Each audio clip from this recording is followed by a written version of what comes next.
this was actually in one of my first areas in Chone.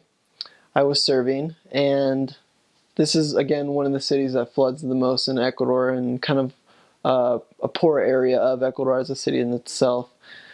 I was I was with my companion, and we were at our branch at the time, at our church branch, and we just went Sunday to go to church like normal.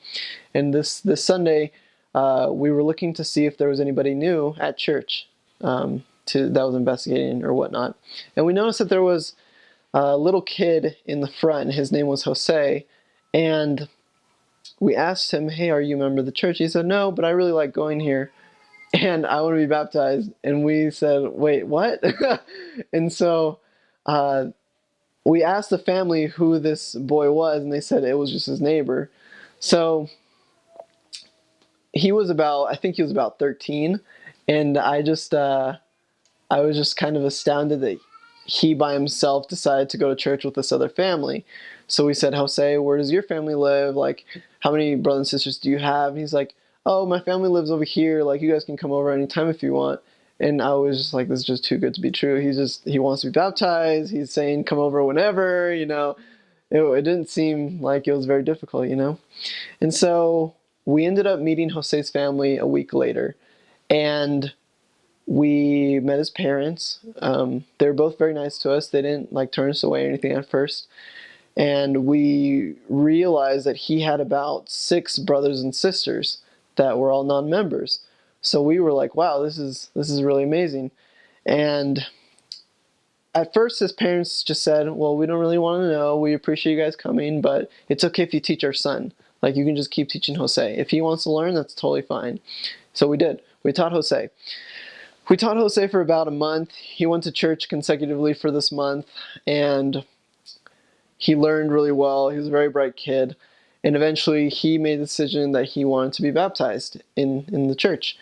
And I remember when he told us this, I just said, "Well, have you talked to your parents about it?"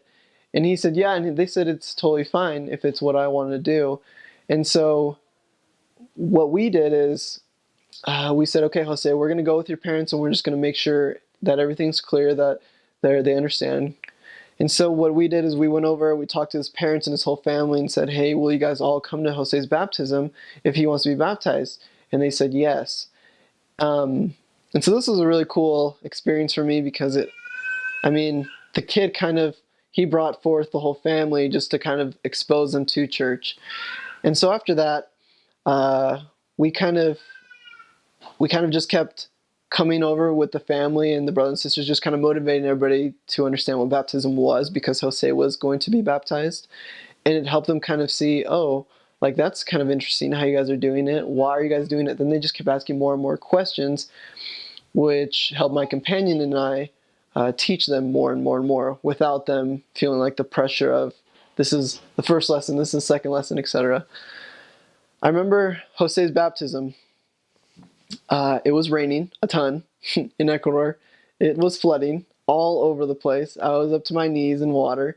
My umbrella had just broken, and I went into the church, and I was with my companion. I was like, it was 7 o'clock. His baptism was supposed to happen.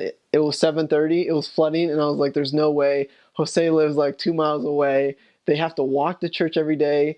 So how are him and his parents going to come, and his whole family going to come see his baptism in this flood?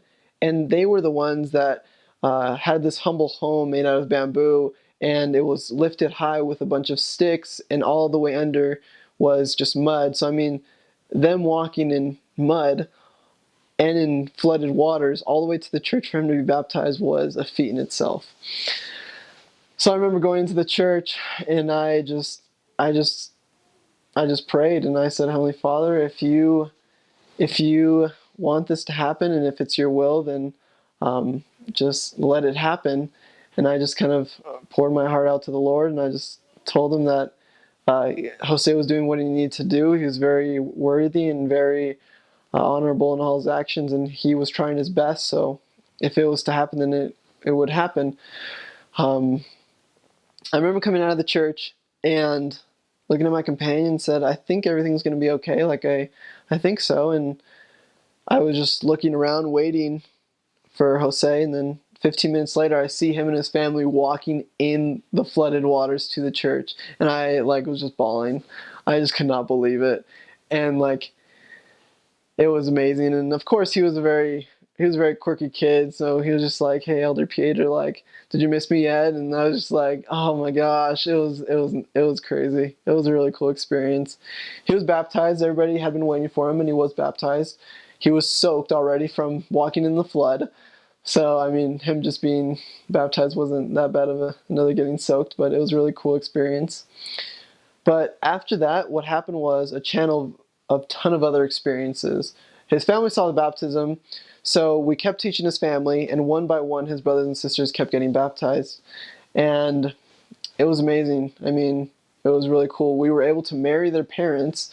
They were not married, and his mother was baptized. His brothers, his sister was baptized, and his father was unfortunately not baptized when I left, and I haven't heard since. But he was continually taking the missionary lessons. Uh, a really cool experience with one of Jose's brothers was Renzo.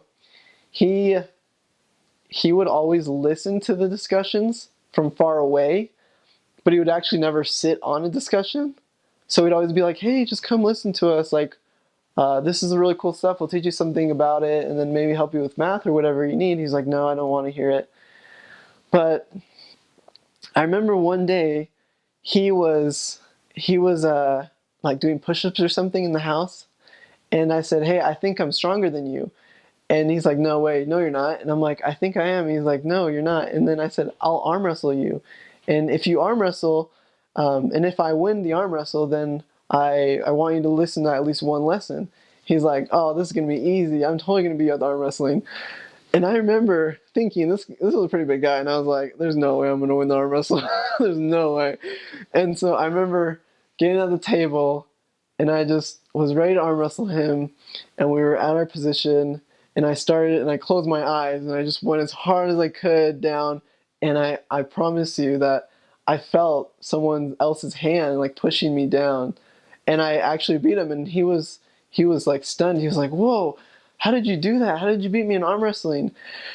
And I said, "I don't know. I don't know how I beat you, but I do know that you told us that you listened to at least one lesson." And he was the hardest one to actually get lessons, but he started listening. He started going to church. He was diligent about it. He started participating with the young men, and he was the last one that was baptized before I left. And it was a really cool experience, really sweet experience to see him do that, because, I mean, he was so hard to even like listen to us, but eventually he came around with a little bit of work, so that was a cool experience.